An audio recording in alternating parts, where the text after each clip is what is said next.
அல்லாஹு அக்பர் அல்லாஹு அக்பர்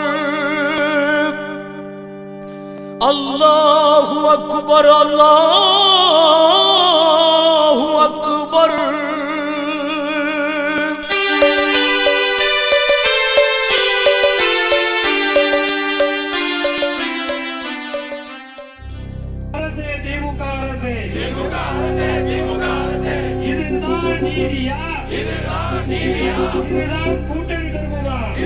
கூட்டணி தருவமா பணி நீக்கம் செய் பணி நீக்கம் செய் பணி நீக்கம் செய் பணி நீக்கம் செய் பணி நீக்கம் செய் பணி நீக்கம் செய் பணி நீக்கம் செய் பணி நீக்கம் செய் திமுக அரசுக்கு எதிராக திமுக அரசுக்கு எதிராக செந்தில் வேலை உடனடியாக பணி நீக்கம் செய் பணி நீக்கம் செய்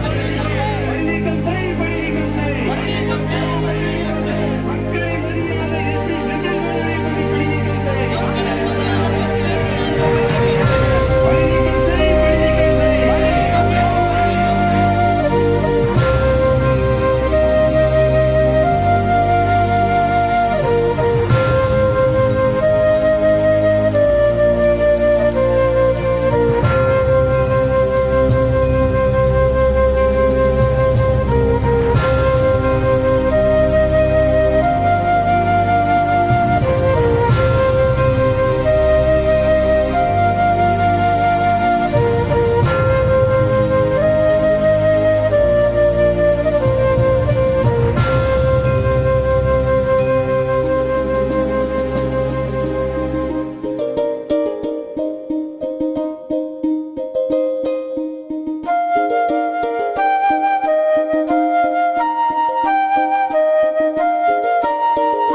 பணி நீக்கம் செய்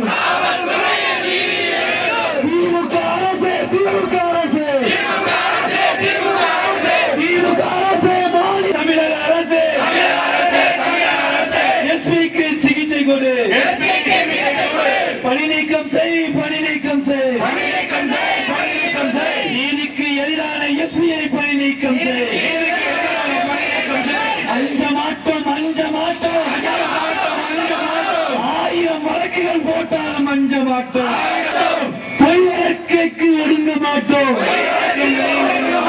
போதும் போதும் எஸ்பியின் சேவை போதும் நெருக்காதே நெருக்காதே நெருக்காதே சீச்சி வெட்கக்கேடு தூர்மானக்கேடு ஆர்ப்பாட்டம் ஆர்ப்பாட்டம் முஸ்லிம்களின் ஆர்ப்பாட்டம் ஆர்ப்பாட்டம் ஆர்ப்பாட்டம் பணி நீக்கம் செய் பணி நீக்கம் செய் மனித மாண்புகளை மரியாதை எஸ்பியை பணி நீக்கம் செய் அஞ்ச மாட்டோம் சக்திகளை ஒடுக்கும் வரை ஒடுங்க மாட்டோம் காவி சிந்தனை காவல்துறையில் ஊடுருவ அனுமதியோ பணி நீக்கம் செய் பணி நீக்கம் செய் அநீதிக்கு எதிராக போராடுவோம்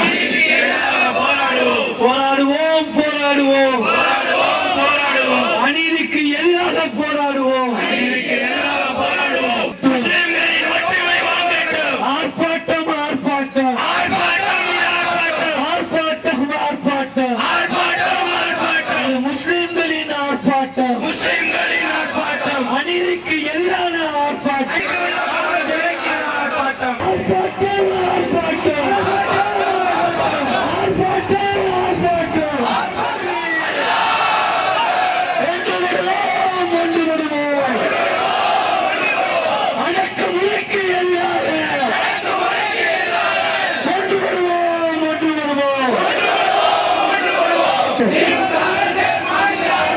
இதுதான் நீதியா? இதுதான் கூட்டணி தர்மமா? பணி நீக்கம் செய், பணி நீக்கம் செய். திமுக அரசுக்கு எதிரான அரசு. தமிழக அரசு, தமிழக அரசு. சிகிச்சை கொடு, சிகிச்சை கொடு. இணை போகாது, துணை போகாது. மத வெறியர்களுக்கு துணை போகாது. அஞ்ச மாட்டோம், அடங்க மாட்டோம். பொய் வழக்குக்கு அஞ்ச மாட்டோம். அஞ்ச மாட்டோம், அஞ்ச மாட்டோம். 1000 வழக்குகள் போட்டாலும் அஞ்ச மாட்டோம். ஒடுக்குவோம், ஒடுக்குவோம். மதவாத சக்திகளை ஒடுக்குவோம். போதும், போதும். எஸ்பியின் மதவாத சேவை போதும். நினைக்காதே. போராடுவோம், போராடுவோம். போராடுவோம், போராடுவோம். அநீதிக்கு எதிராக போராடுவோம். தமிழக அரசு, தமிழக அரசு. தமிழக அரசு. சிகிச்சை கொடு, சிகிச்சை கொடு. எஸ்பிக்கு சிகிச்சை கொடு. ஆர்ப்பாட்டம், ஆர்ப்பாட்டம். ஆர்ப்பாட்டம், ஆர்ப்பாட்டம். முஸ்லிம்களின் ஆர்ப்பாட்டம். ஆர்ப்பாட்டம், ஆர்ப்பாட்டம். திமுகவின் ஆர்ப்பாட்டம். அனுமதியோம், அனுமதியோம். அனுமதியோம். காவி சிந்தனை காவல்துறையில் ஊடுருவ அனுமதியோம். துணை போகாதே, துணை போகாதே. மத வெறியர்களுக்கு துணை போகாதே. அஞ்ச மாட்டோம், அஞ்ச மாட்டோம். பொய் வழக்குகளுக்கு அஞ்ச மாட்டோம். ஒடுக்குவோம், ஒடுக்குவோம். ஒடுக்குவோம். மதவாத சக்திகளை ஒடுக்குவோம். சகோதரர்களே, இந்த ஆர்ப்பாட்டத்திற்கு வெளியே நின்று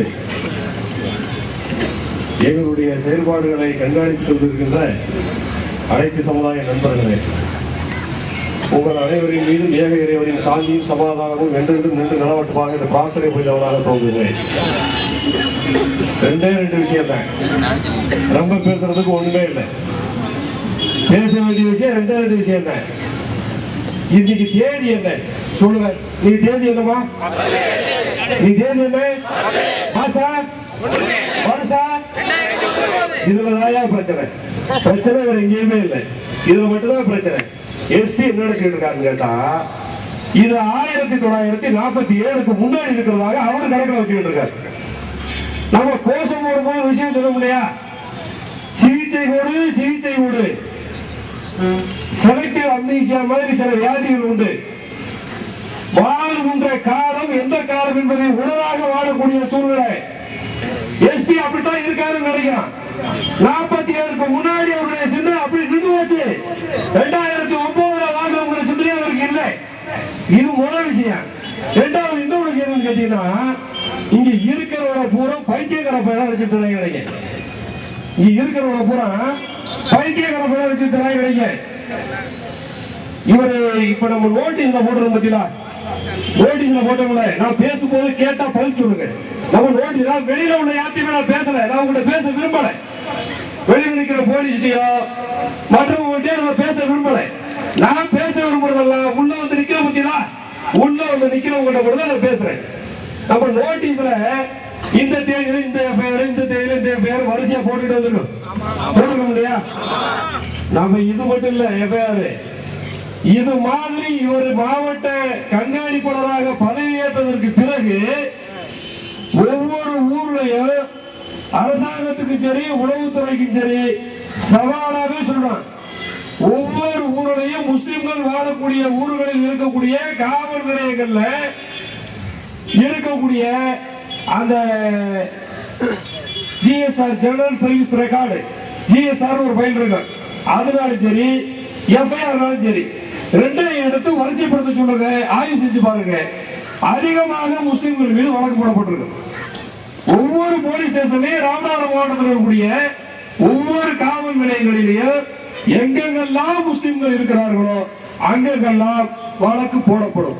எடுத்துக்காட்டுக்கு ஒரு சில வழக்குகளை நான் சொல்றேன். வாடிலோக்கல் ஒரு கிராமம், அந்த கிராமத்துல ஒரு மாற்று சமுதாயத்தை சேர்ந்த ஒரு சகோதரர் அங்க இருக்கக்கூடிய கப்பல் உடைக்கிற இடத்துல இருந்து இரும்புகளை விலைக்கு வாங்கிட்டு சிக்கலுங்கிற ஊர்ல இருக்கக்கூடிய ஒரு இன்னொரு மாற்று சமுதாயத்தை சேர்ந்த ஒரு சகோதரருடைய கடையில விற்பனை செய்யறார். வாங்குறவரே முஸ்லீம் அல்லாதவர், அந்த வாங்கிய பொருளை வாங்கி விற்கக்கூடியவர் முஸ்லீம் அல்லாதவர்.